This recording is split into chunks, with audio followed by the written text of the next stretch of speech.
What if I told you that 85% of modern illnesses stem from something no blood test can detect and no prescription can cure? Have you ever wondered why some people recover effortlessly while others with the same condition struggle for years? Or how Himalayan monks often live well into their 90s without hospitals, pharmaceuticals, or even supplements? There's a deeper truth here, one that often goes unspoken. Healing isn't something you take. It's something you remember. It isn't hidden in a bottle or buried in a laboratory. It's already within you, quietly waiting. Beneath the noise, the fear, and the endless attempts to fix what was never broken. For thousands of years, Buddhist wisdom has pointed to this quiet truth. Real healing doesn't begin by battling the body. It begins by calming the mind. And in that stillness, where your breath deepens and your thoughts soften, something ancient awakens, something intuitive, something profoundly alive. This isn't about rejecting medicine. It's about reclaiming a deeper kind of medicine, the power of presence, the simplicity of breath, and the radical trust that your body already knows how to heal. If only you would let it. You've tried the treatments, you've taken the pills, you've chased the quick fixes, yet deep down, there's still a small, steady whisper. There must be more. And there is. Today, we begin to explore 5 timeless truths that show how a clear, quiet mind can invite the body to heal. Naturally, gently, and fully. But before we begin, pause. Let go of what you think healing should look like. Release the labels, the deadlines, the pressure to get better. Because what comes next might not just change your path, it might return you to it. Your body doesn't need fixing. It needs understanding. And maybe, just maybe, it's been trying to communicate with you all along. Why do your joints ache after a fight with someone you love? Why does your stomach tighten before a difficult conversation? What if your body isn't malfunctioning, but speaking? In Zen Buddhism, we don't rush to repair. We slow down to listen. Because sometimes pain isn't the problem, it's the message. The Buddha once said, pain is inevitable, suffering is optional. What he meant is this: the body will feel pain. That's part of being human. But it's when the mind resists, fears, or labels it that suffering is born. And here's the paradox. Healing doesn't begin when you do something. It begins when you stop. Stop fixing, stop forcing, stop running, and instead, feel. Feel fully, without panic, without judgment. Because in that space you reconnect with an intelligence that's been there all along. Healing isn't about effort. It's about presence. And those changes everything. True healing begins not with the question, how do I make this go away? But with the quieter, braver question, what are you trying to show me? That single shift in perspective opens a door that most people never even realize exists. Let me share something personal. For nearly 4 years, I lived with a quiet, invisible weight pressing on my chest. It wasn't exactly pain, but a heaviness, as if something had taken residence over my heart. I did everything the right way. I saw doctors, changed my diet, took supplements. Every test came back normal, and yet, nothing about how I felt was normal. Then one evening, after a long day, I simply sat. No agenda, no searching, just breath and presence. And in that silence, something surfaced. A memory I hadn't touched in decades. The loss of my father. Grief that had never been processed. Words that had never been spoken. I didn't collapse. I didn't sob like in the movies. I simply wept. Quietly, gently, like my body was finally being heard after years of whispering through symptoms. And then, something extraordinary happened. The next morning, The tightness in my chest had softened.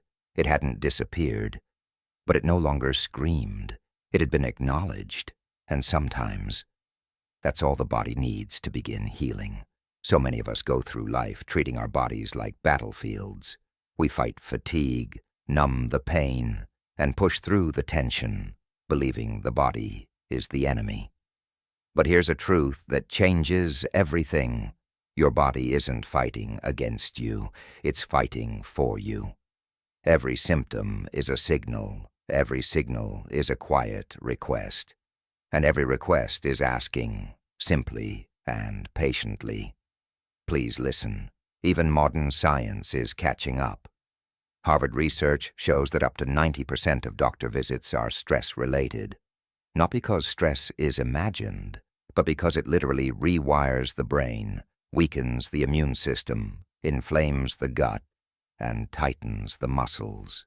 And yet, studies also show that just 10 minutes of daily mindfulness can begin to reverse that damage.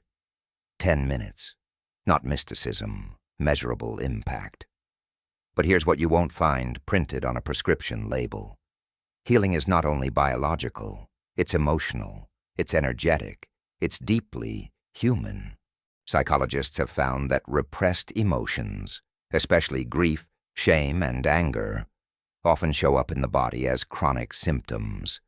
What the mind suppresses, the body expresses, aches that linger, sleep that evades, a racing heart that beats just a little too loud, and maybe, just maybe, it's not because you're broken. Maybe it's because you're carrying truths you've never spoken aloud.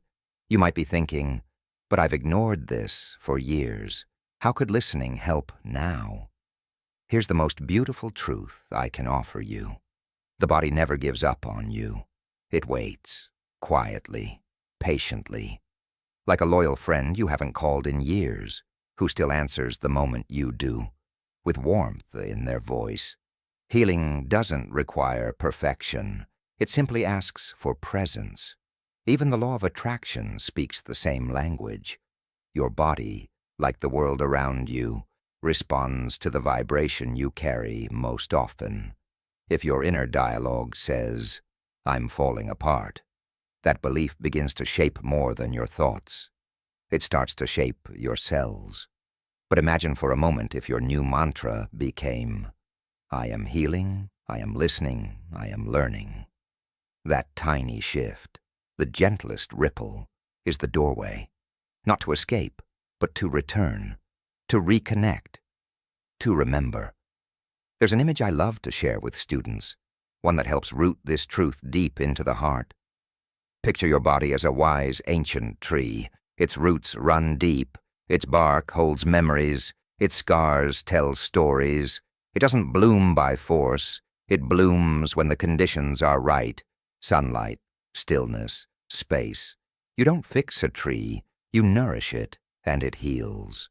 Now I know what you might be thinking. If my body is a wise old tree, why does it creak like a wooden chair every morning? Fair point. But even the creakiest trees still reach for the light. You are not broken. You are a miracle in progress. But only if you stop treating your body like a machine and start honoring it like a sacred temple. And if you've been waiting for a sign to change how you treat your body, this is it. Tonight, try something simple. Place your hand over your heart, close your eyes, and whisper, I'm here now. I hear you. See what rises. Most people won't do this. They'll keep chasing fixes and missing the whispers. But you're still here, still watching, still listening. And that alone makes you different. But listening is only the beginning. Because what happens when we're not just dealing with symptoms, but grieving the body we used to have? That's where we're headed next. Have you ever noticed how quickly a child bounces back from a scraped knee? But how slowly an adult recovers from a heartbreak? Maybe the true pain of aging doesn't come from the body, but from the stories we attach to it. Here's the hard truth. It's not your wrinkles, your knees, or your memory that's aging the fastest. It's your belief system. Buddhism teaches this with quiet clarity. Suffering doesn't come from what happens to us. It comes from our attachment to how we wish things would stay. In modern life, we're conditioned to worship youth. We chase it, inject it, filter it, and fear its loss. But in Zen, impermanence is not a threat. It's a teacher. A tree in autumn does not mourn the falling of its leaves. It lets go with grace. Knowing what falls makes space for what's next. Aging, then, is not decay. It's a return to essence, a process of clarifying what truly matters. But suffering begins when we resist this truth. When we whisper to ourselves, "I shouldn't feel this tired. I used to be able to do this. I look so old." These quiet scripts don't just steal our joy, they actually reshape our biology. A powerful study from Yale found that people with positive beliefs about aging lived, on average, 7.5 years longer than those with negative beliefs. That's more than the added lifespan from quitting smoking, exercising, or even eating vegetables combined. So maybe it's time we stopped trying to reverse the years and started learning how to honor them. You can take all the vitamins in the world, but if your inner voice is whispering, "I'm falling apart," your cells are listening, and more than that, they're obeying. I once met a woman, 78 years old, who radiated something rare. Not in the "I run marathons and grow organic kale" kind of way, but in the quiet, magnetic way that made you want to just sit beside her, to breathe in the peace she carried like perfume. I asked her what her secret was. She smiled gently and said, "I stopped believing I was old. The body ages, yes, but every morning I wake up breathing, I say thank you." She wasn't pretending her life was perfect. She had arthritis.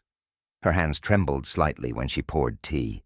She'd lost her partner years before. But what she had, something our culture rarely honors, was dignity. That grounded, unshakable grace that comes not from being flawless, but from being fully present. And science is catching up to what ancient wisdom has long known.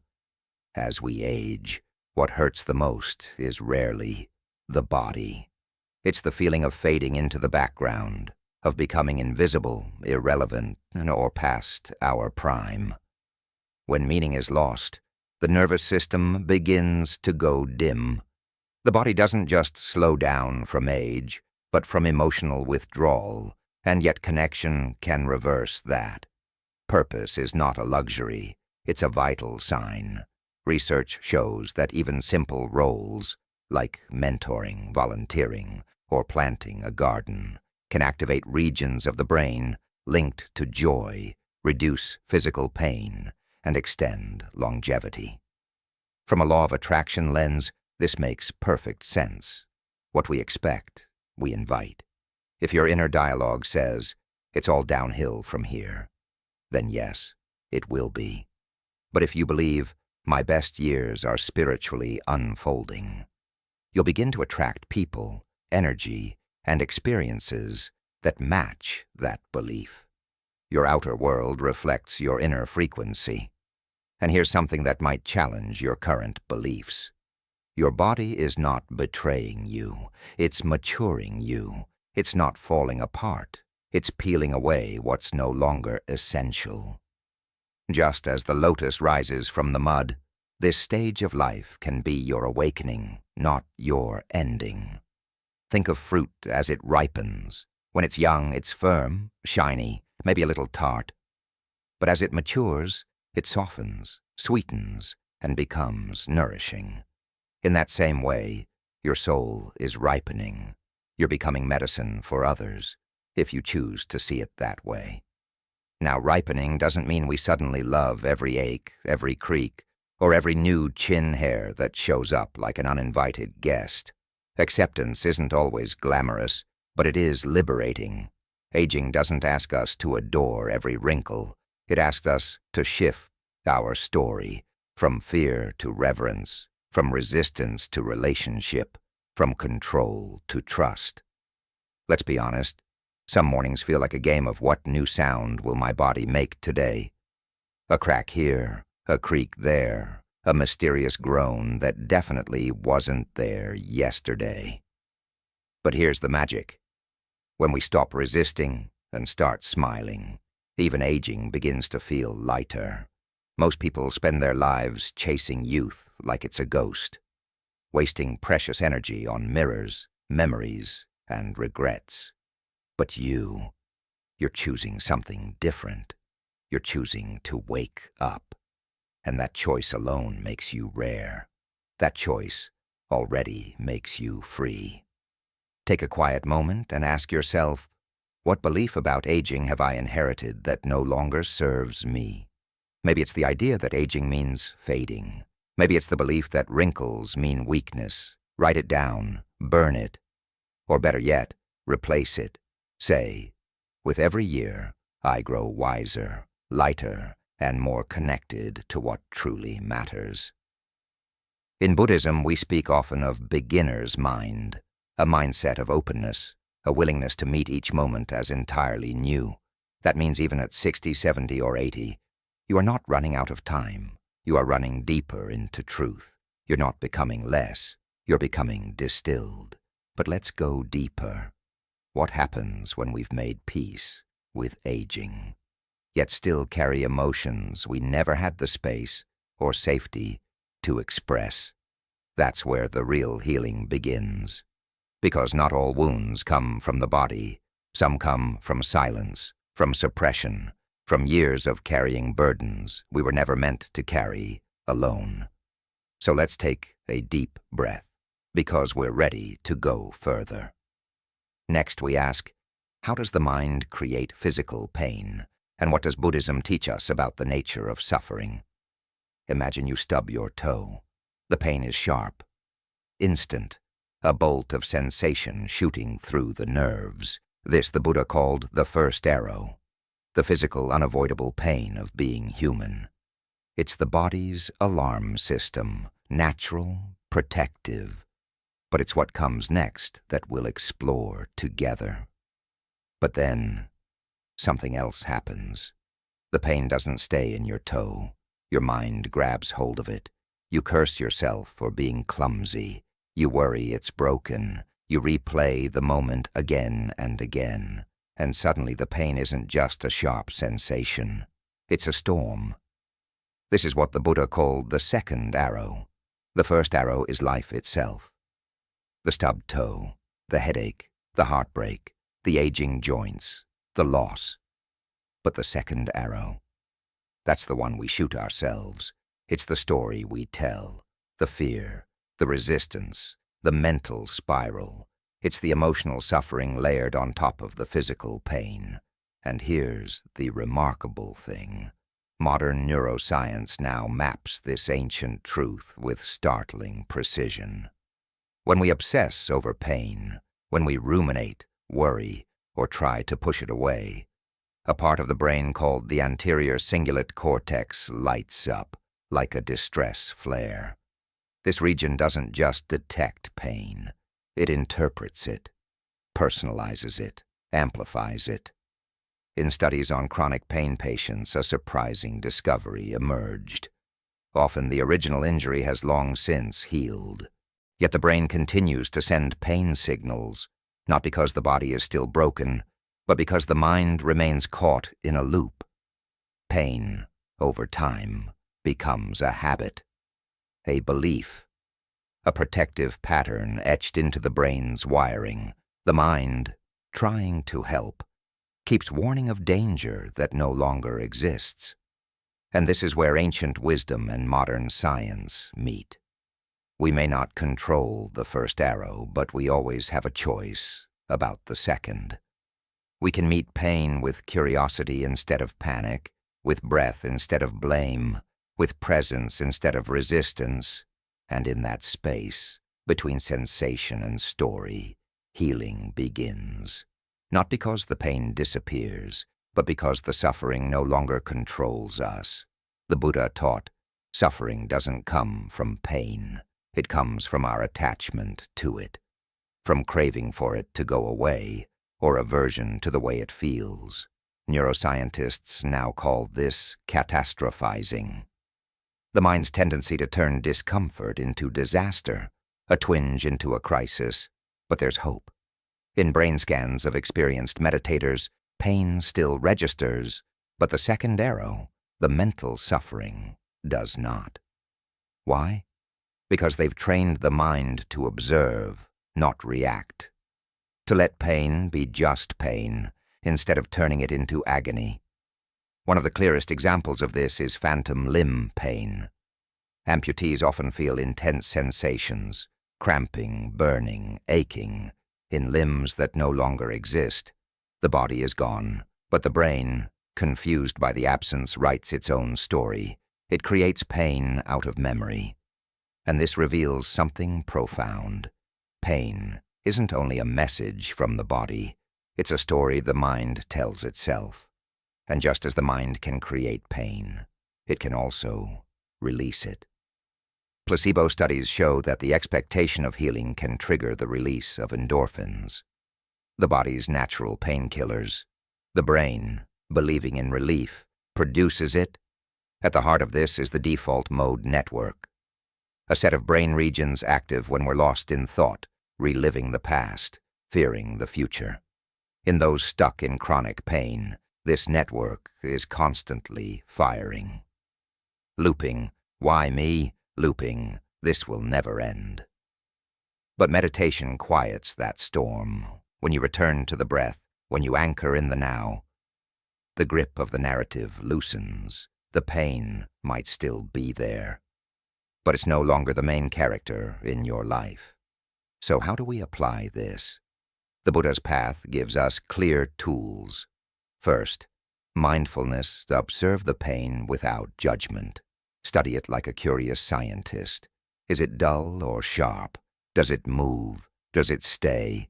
That act of noticing creates space. Space between you and it. And in that space, the pain begins to lose its power. Second, metta, loving-kindness meditation. Instead of fighting the pain, you send it compassion, as if holding the hand of a hurting child. This isn't poetic fluff. It's measurable in the brain. Metta practice strengthens the prefrontal cortex. The brain's regulator, it helps override distress signals and restores calm. Third, the breath, anapana. One of the Buddha's core teachings, return to the breath. Let it be your anchor. Slow, deep breathing, around 6 breaths per minute, activates the vagus nerve, switching your system from fight or flight into rest and digest. This isn't just relaxation, it's a biological reset. Inflammation lowers, tension melts. The brain's pain maps begin to rewrite. Even Tibetan monks take this further with Tonglen, a practice of breathing in pain, their own and others, and breathing out relief. At first it seems counterintuitive. Why invite suffering in? But in doing so, they meet pain with radical openness. And that openness transforms it. Modern research backs this up. Tonglen practitioners show lower levels of inflammation. Their bodies have learned to metabolize suffering into something softer. The ultimate teaching is simple and radical. Pain is inevitable, but suffering is optional. Yes, the body will ache, it will age, it will break. That's part of being alive. But the mind doesn't have to add layers of torment.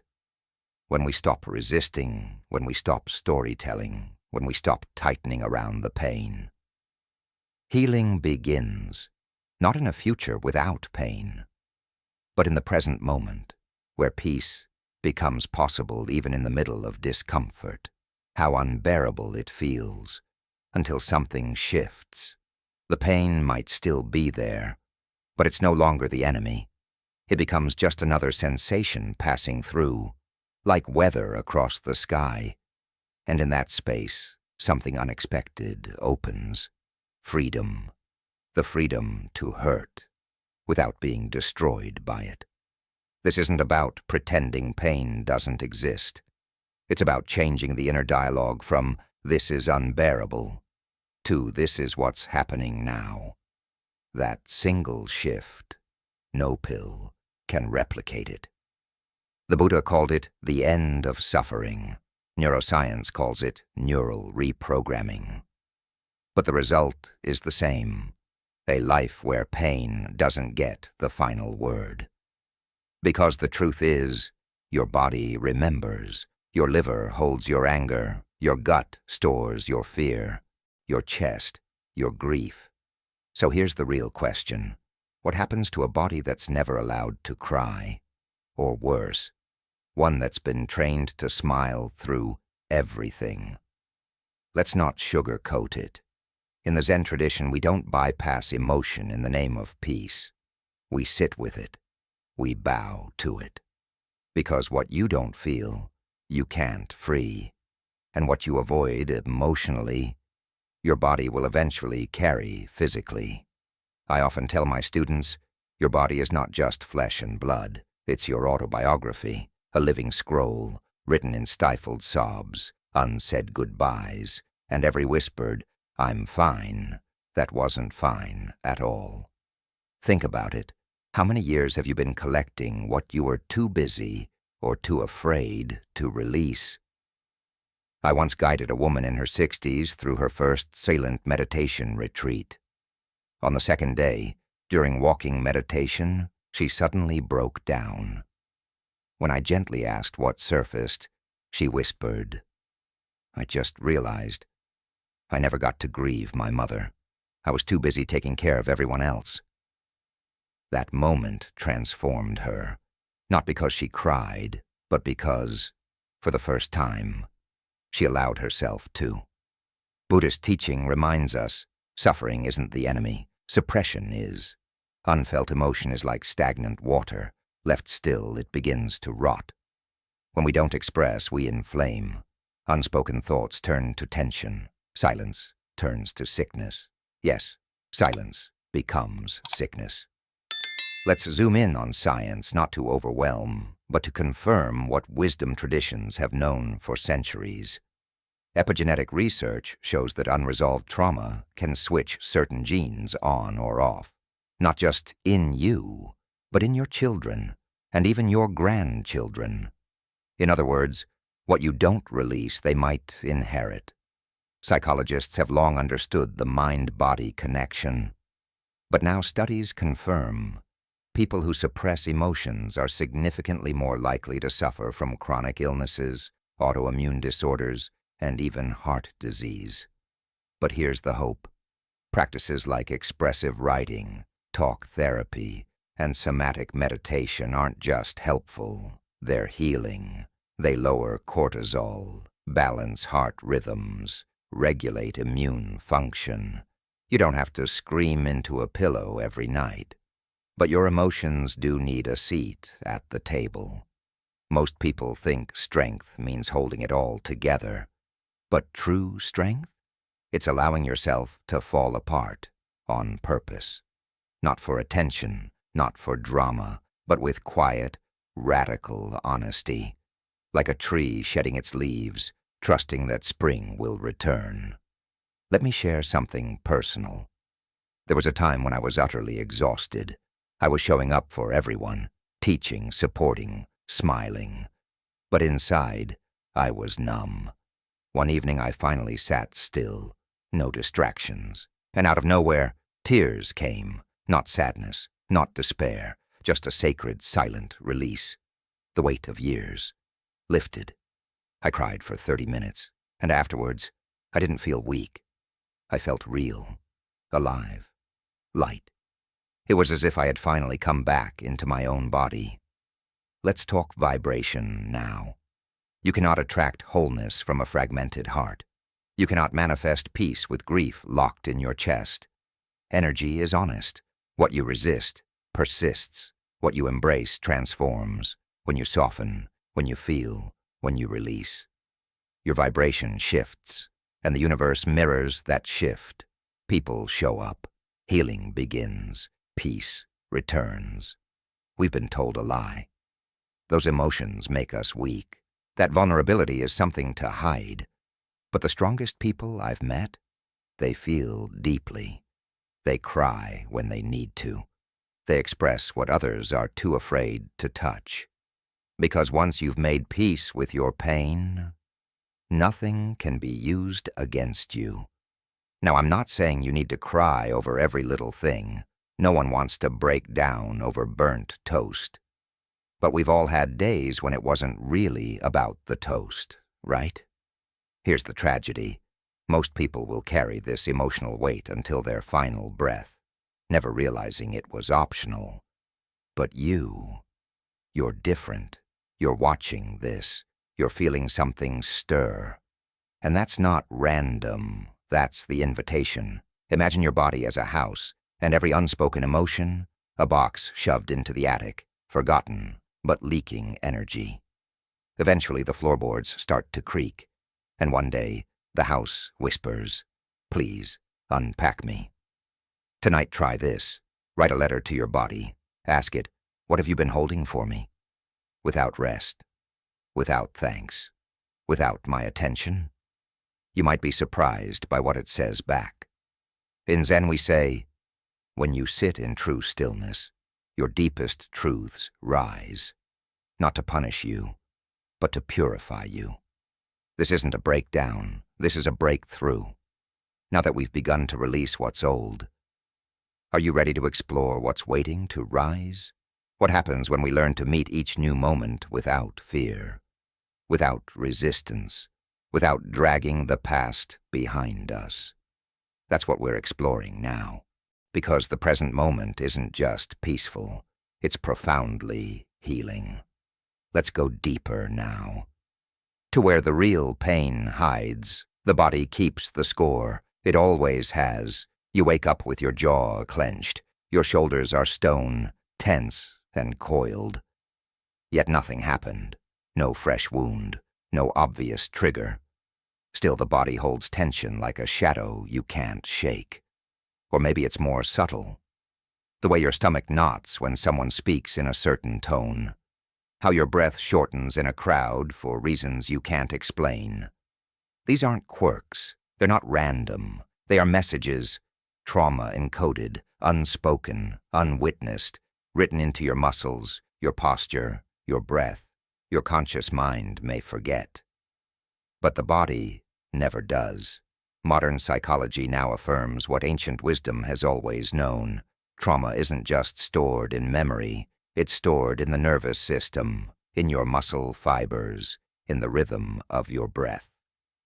Dr. Bessel van der Kolk titled his groundbreaking book, "The Body Keeps the Score," for this very reason. Because trauma isn't just a story you suppress. It's a full-body experience. But long before brain scans and somatic therapy, before polyvagal theory, Buddhism had already mapped this inner terrain. The Buddha spoke of sankharas, mental and physical formations shaped by our past. Not abstract ideas, but deeply embedded impressions. Grooves left in our being by unprocessed pain. And when left unacknowledged, pain doesn't disappear. It becomes a pattern. Think of a child raised in a home filled with yelling. The mind may grow up, forget, rationalize. But the body remembers. Later in life, the sound of a raised voice can trigger sweaty palms, a racing heart, a sudden urge to flee. The reaction seems irrational, but it's not. It's the nervous system doing its job, responding not to what's happening, but to what once happened. This is trauma's fingerprint, and neuroscience confirms it. The amygdala, our alarm system, detects even faint echoes of past threat. The sirens go off, stress hormones flood the body, and the prefrontal cortex, the rational mind, never gets a chance to respond. The body reacts before thought, and sometimes without thought at all. Buddhist psychology names this space where raw sensation meets emotional charge, Vedana, the pre-language layer of experience, where trauma silently lives on, shaping our reactions, our decisions, our relationships.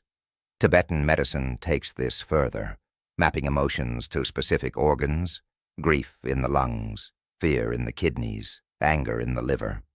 These aren't poetic metaphors, they're embodied realities. Chronic pain or dysfunction in these areas often points to emotional wounds never fully felt, let alone healed.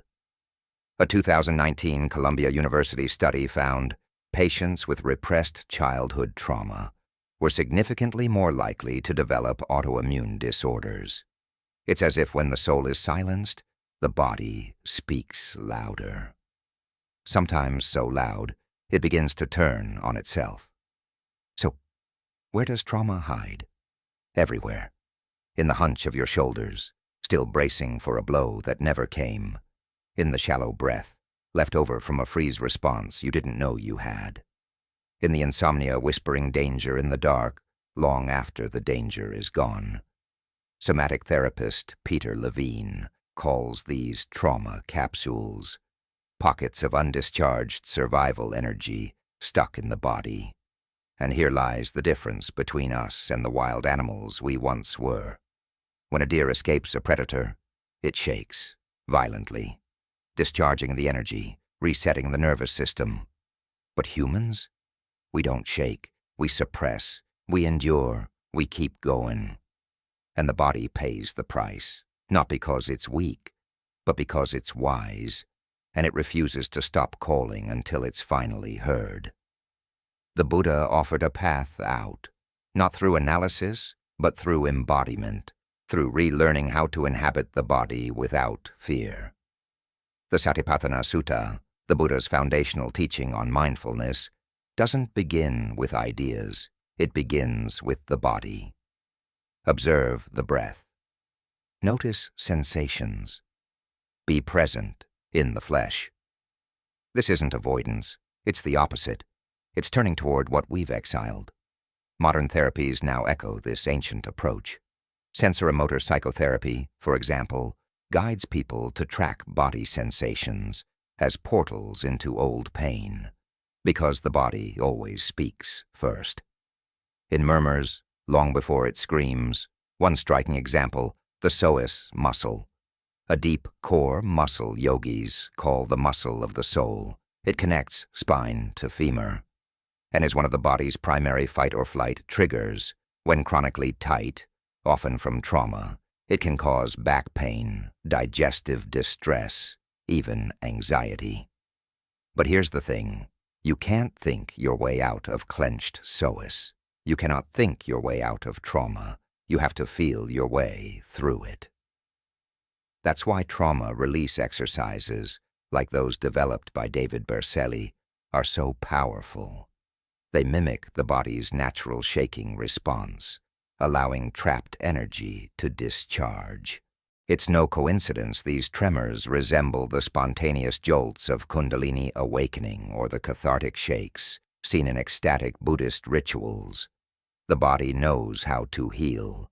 It just needs permission. Breath is the bridge.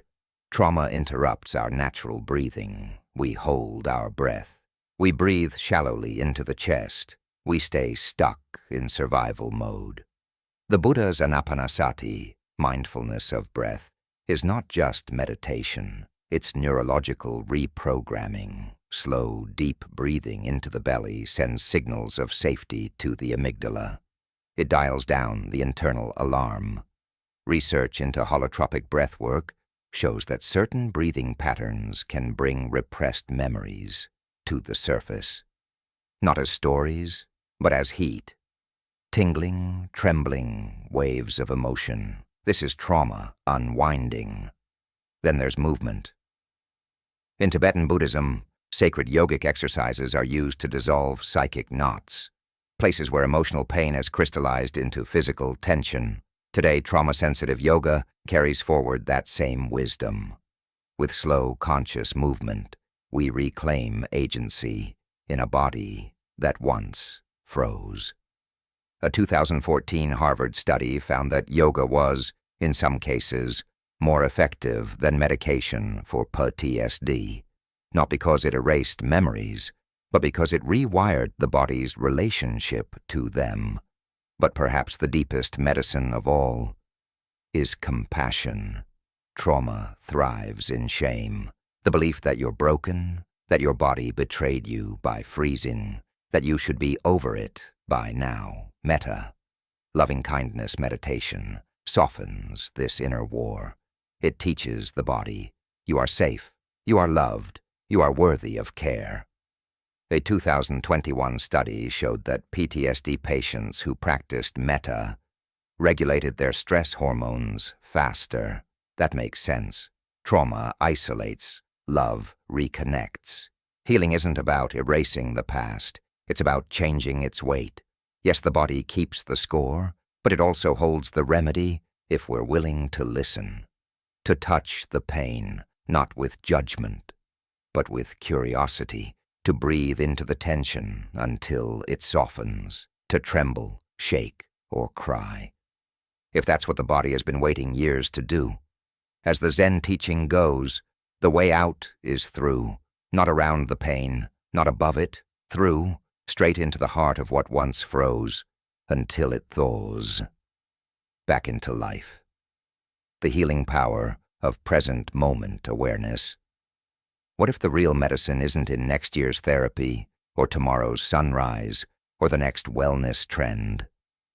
What if all the energy you've spent chasing healing was quietly distracting you from the one place healing has always lived, right here? Let's pause. In Zen Buddhism, we say, the past is memory, the future is imagination, only the present is real. Yet most of us live like the opposite is true. We replay old regrets like a worn-out film.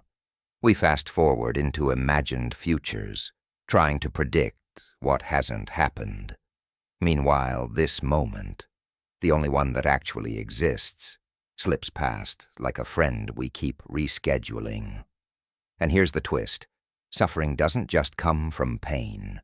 It comes from time travel, from mentally living in yesterday's grief or tomorrow's fears, and the body pays the price.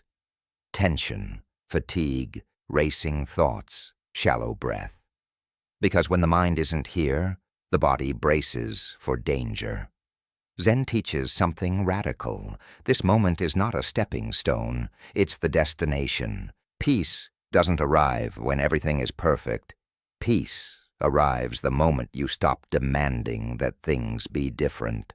Science agrees. A Harvard study found that people spend nearly 47% of their waking hours thinking about something other than what they're doing. And this wandering mind, it's a major source of unhappiness. But here's the good news. Just 10 minutes of mindful presence a day can lower blood pressure, reduce anxiety, and grow gray matter in your brain's memory and self-awareness centers. Yes, you can rewire your brain just by breathing with awareness. Let me share something personal. There was a time in my life when I micromanaged every moment.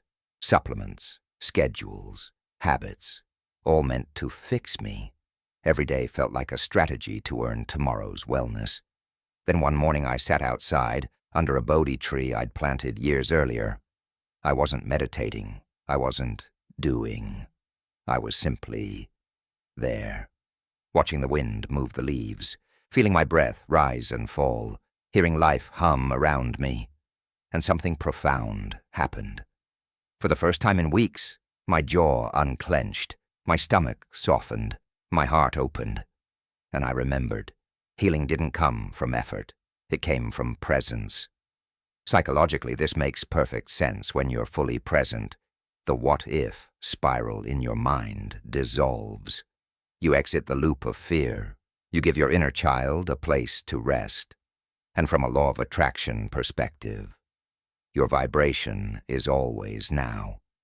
The universe doesn't respond to your words. It responds to your frequency. Calming the breath now. The breath begins to slow, not by force, but by friendship. You're no longer just watching it, you're co-creating it. Each inhale becomes a soft invitation, each exhale a letting go.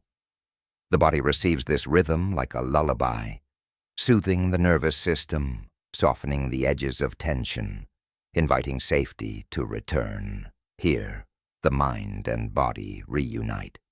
The scattered pieces begin to gather. The inner snow globe, once shaken and blurred, starts to settle, and beneath the flurry, clarity returns. Liberating through the breath. At this stage, breathing becomes more than an action. It becomes a portal. No longer just calming, it begins to liberate. You start to feel that gap between stimulus and response. Where once you reacted, now you observe. Where once you tensed, now you choose. This is no small thing. It's freedom, the kind the Buddha spoke of. Not freedom from life, but freedom within life. Even modern neuroscience confirms this. As you deepen your breath, the prefrontal cortex, your wise inner guide, re-engages. You're no longer hijacked by fear. You're no longer a slave to the second arrow. You're awake. Breath is not just a practice. It's a pathway. It's how monks withstand cold mountain winds without flinching. It's how trauma survivors reclaim their right to feel safe in their bodies. It's how you, in the middle of traffic, with bills, deadlines, and heartbreak, find your way home. Because breath is always now, and now is always enough. Everyday presence, the real practice. Now let's be practical. You may not have hours to sit in stillness. You may be juggling jobs, children, illnesses, aging parents. But the good news is, presence is portable. You can breathe with awareness. While washing dishes, while walking to the mailbox, while speaking to your child or partner or stranger. Peace isn't found in pause. It's found in presence. Even brushing your teeth without checking your phone is a small act of awakening. Every moment you stop chasing and start noticing. That's medicine.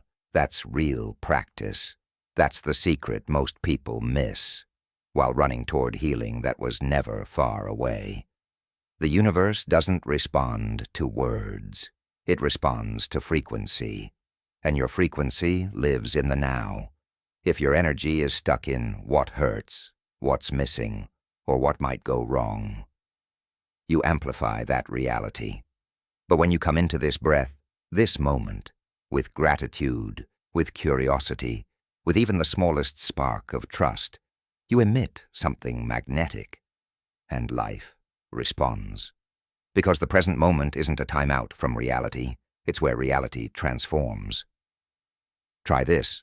Tonight, sit quietly for just 3 minutes. No music, no phone, just you and your breath. With each inhale, whisper in your mind, now is safe. With each exhale, now is enough. Let that be your medicine. Let that be your return. In Buddhism, we don't chase the future. We bow to the moment. Because peace doesn't arrive like a package. It awakens when you do. The healing power of purpose. People don't just die from illness. They die from hopelessness, from the slow ache of invisibility, from the weight of feeling unnecessary, from forgetting why they want to wake up tomorrow. It's a hard truth, but one we must speak clearly. Without purpose, even a healthy body can begin to fade. But with purpose, real, embodied, heart-aligned purpose, even a tired body finds new strength. Buddhism and the purpose of a life. Well lived in Buddhism, there's a path called right livelihood. It's not about wealth. It's not even about your job. It's about the energy behind your actions. It asks, are you living in alignment with your values? Are your days an offering of service, truth, or love? When the answer is yes, the body listens. Peace follows. And peace, as it turns out, is deeply healing. But let's be clear. Purpose doesn't have to be grand. You don't need to start a charity, write a bestseller, or change the world. Sometimes purpose sounds like, I want to teach my granddaughter how to bake. I want to tend to this little garden I love. I want to show up with kindness in a world that's forgotten how. The lotus and the mud. The lotus does not bloom in pristine, filtered water. It rises from the mud, from darkness, from decay. That's not a flaw of nature. It's the path, just like us. The pain you carry, the uncertainty, the aging, the trauma. These are not barriers to your purpose. They are the mud your soul grows through. The monk and the morning bell. I once met a 92-year-old monk who still taught early morning meditation every single day, without fail. I asked him, why do you still wake up at 4 a.m. to teach? He smiled, tapped his knee, and said, because teaching is why my legs still work. He wasn't joking. His purpose had become biology. His intention had embedded itself into his bones. His why kept his body alive. Science backs it up. Purpose is not just poetic, it's physiological. A groundbreaking study by Dr. Patricia Boyle at the Rush Alzheimer's Disease Center found that older adults with a strong sense of purpose were 2.4 times less likely to develop Alzheimer's. Another study, published in JAMA, revealed that people with high life purpose had lower mortality rates and fewer chronic illnesses, even when adjusting for lifestyle factors. Your why may be more powerful than your what. Waking up, not slowing down. You may have been told that healing means slowing down, and sometimes that's true. But often healing doesn't mean pressing pause. It means waking something up, not your schedule, not your productivity, but your sense of being needed, of being valued, of being connected to something bigger than your pain. The nurse and the library. I once worked with a retired nurse who fell into depression after leaving her job. She told me, I feel invisible now. But when she started volunteering just one morning a week, reading to children at the local library, her posture changed. Her eyes brightened. She said, it's like my body remembers what I'm here for. That's the magic of meaning. Pain without purpose feels unbearable. But pain with purpose becomes sacred fuel. It transforms the wound into wisdom, the ache into action, the suffering into service. Purpose is a frequency. Purpose is the most magnetic force you can emit. When you're aligned with what truly matters to you, you attract what supports it. People, energy, opportunities, moments that reflect and reinforce your inner momentum. You stop dragging your body through the day. You start letting your why carry you. The medicine inside you. It's not superstition, it's vibration, and it begins the moment you choose to mean something to someone, to something, to life itself. Think of your purpose as the sun. Some days are cloudy. You may forget it's even there. But when you turn toward it, even silently, even slowly, everything in your inner garden begins to grow.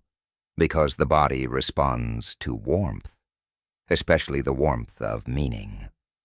Let's be honest. Some mornings, just finding your reading glasses feels like a full-time job. But meaning doesn't have to be heavy. It doesn't have to be heroic. Even making someone laugh today can be sacred work. So the question isn't, how many years do I have left? The real question is, what will I bring to the years I have? If you're still breathing, you're still becoming. And becoming is medicine. Most people never ask this question. They wait. They hope something or someone will fix them. But you're not waiting. You're remembering. And that alone makes you rare. That alone makes you powerful. Tonight, write down one reason you want to wake up tomorrow. Even if it's small, even if it's, I want to see the sunrise. Let that be enough. Let that be the beginning.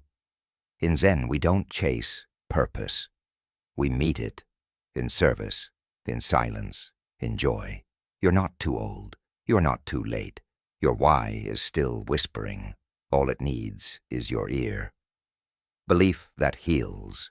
The placebo effect. Now let's bring it all together.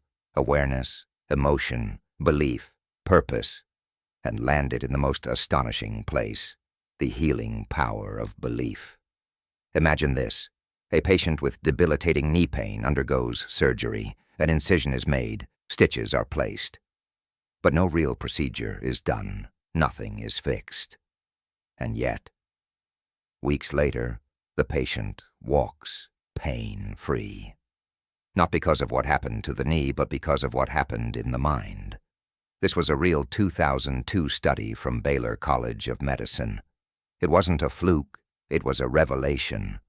The placebo effect doesn't just mean fooling the mind. It means the body is so attuned to belief that it produces real healing chemistry.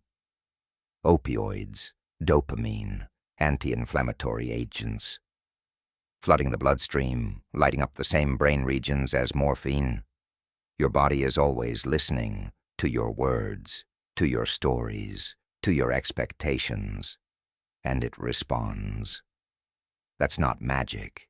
That's biology aligned with consciousness. Take the story of Mr. Wright, 1957, terminal cancer, days to live. He was given an experimental drug. His tumors vanished. Then he read that the drug was fake. The tumors returned. His doctor, seeing the power of belief, gave him a new version of the drug. It was just saline. The tumors disappeared again. But when Mr. Wright learned definitively the drug was useless, his hope vanished. And shortly after, so did he. His mind was both his medicine and his executioner. The neuroscience of belief expectation alone can trigger the release of natural opioids. MRI scans confirm. The placebo effect activates the prefrontal cortex, which then tells the brain, it's safe. You're healing. Let go. In Parkinson's patients, placebos increase dopamine. In autoimmune sufferers, they reduce cytokines. In depression, they literally reshape the brain. Your biology responds to your belief. It doesn't wait for evidence. It waits for instruction. The real secret. Belief isn't delusion, it's direction. Now here's the deeper truth. It's not about faking anything. It's about directing your attention toward what's possible. You're not lying to yourself. You're choosing the version of reality that serves your highest healing. As the Buddha said, what you think, you become. What you feel, you attract. What you imagine, you create. Take this home with you. So take this home. You are not your diagnosis. You are not your trauma. You are not your pain. You are the field of awareness in which healing is still entirely possible. And every breath, every thought, every act of purpose, of presence, every time you say, I am still becoming. You are giving your cells a new story to follow. A story of hope, of restoration, of rising. The final word, healing, is remembering wholeness. This isn't about tricking yourself. It's about remembering something sacred. The mind and body are not separate. They are dance partners in every moment of your life. What you expect, you invite. What you believe, you begin to embody. And just as Buddhist practice teaches us to examine the nature of thought, to watch it arise and pass without clinging, it also invites us to plant seeds of wise belief. Belief not in fantasies, but in your own inner capacity to heal, to change, to grow beyond what you were told was possible. You were never broken, you were never beyond help. The power was always closer than your next breath. Healing is not a destination, it's a return to presence, to trust, to the quiet knowing that what lives in your mind also lives in your body. And when the two align with love, with attention, with belief, What once seemed impossible begins to unfold as natural. The science of remembered wellness. This isn't psychological trickery. It's not sleight of hand. What we're talking about is the mind directly influencing the body. A process researchers now call remembered wellness. The body recalling what it feels like to be whole and responding accordingly. But just as there's a light side, there's also a shadow, the nocebo effect, where negative expectations harm. In one Italian study, participants were told that an electric current might cause headaches. No current was ever applied, yet 80% developed real pain. Another study found that women who believed they were at high risk for heart disease were nearly 4 times as likely to die of cardiac arrest. Regardless of medical indicators, beliefs don't just influence health. Sometimes they determine survival. Biology is listening. What we often consider fixed biological reality is actually a conversation between thought and tissue, between consciousness and chemistry. Chronic pain patients sometimes show no tissue damage, but their nervous systems have learned to sound the alarm anyway. Asthma sufferers can have full-blown attacks from fake allergens. Even the process of aging, once seen as mechanical, may be partially expectation-driven. Studies show that people with a positive view of aging live 7.5 years longer on average. That's not wishful thinking. That's measurable biology. How to harness it? So how do we stop being at the mercy of this power and start using it intentionally? Become aware of your unconscious health beliefs, the subtle inherited stories about what your body can and cannot do. Cultivate positive expectancy, not blind optimism, but a grounded, resilient trust in the body's capacity to heal. Engage in ritual. The more immersive the healing context, the more powerful the biological response. Even open-label placebos, where patients are told the pill is inert, still create healing because the ritual itself is medicine. A Harvard study on IBS showed that patients taking sugar pills with full awareness still experienced a 59% improvement. That's nearly double the improvement of those who received nothing. The takeaway: the healing wasn't in the deception. It was in the care, the attention, the trust. Healing is a relationship. The placebo effect isn't an illusion. It's a mirror, a revelation, a glimpse into the untapped power of your mind-body relationship. It also highlights our vulnerability to pessimism, to disconnection, to unexamined beliefs that whisper, "You can't. You're stuck. This is just how it is." Every time we accept those messages without question, we may unknowingly activate our own suffering. But when we meet our bodies with mindfulness, with curiosity, with compassion, we invite something sacred, the possibility of unexpected recovery. This is not a rejection of medicine. It is a remembrance that all healing is ultimately self-healing. Even when a pill works, it's your body that does the repair. And the most powerful pharmacy isn't in your cabinet, it's in your consciousness. The mind is not a passenger. It's the driver as we stand at the intersection of modern neuroscience and timeless spiritual wisdom. One truth becomes clear. The mind is not a passenger in the body. It is the driver. And when you learn to steer it, with attention, with love, with intention, the entire system begins to respond. The placebo effect isn't something to explain away. It's a roadmap. A soft voice within that says, "I remember how to be whole. I just needed you to believe it, too." So start here. Healing doesn't always require more effort. Sometimes it requires less doing and more being, more presence, more trust, more gentle attention. So instead of asking, "What do I need to fix?" try asking, "What part of me needs more kindness, more breath, more compassion, Let your body feel your love in every step, every sip of water, every moment of rest. If this stirred something in you, don't scroll away just yet. Pause, breathe, and tell me, what part of yourself are you learning to cherish again? Because healing isn't about fixing flaws. It's about returning to wholeness, to calm, to the real you, the one that's always been there, patiently waiting to be seen.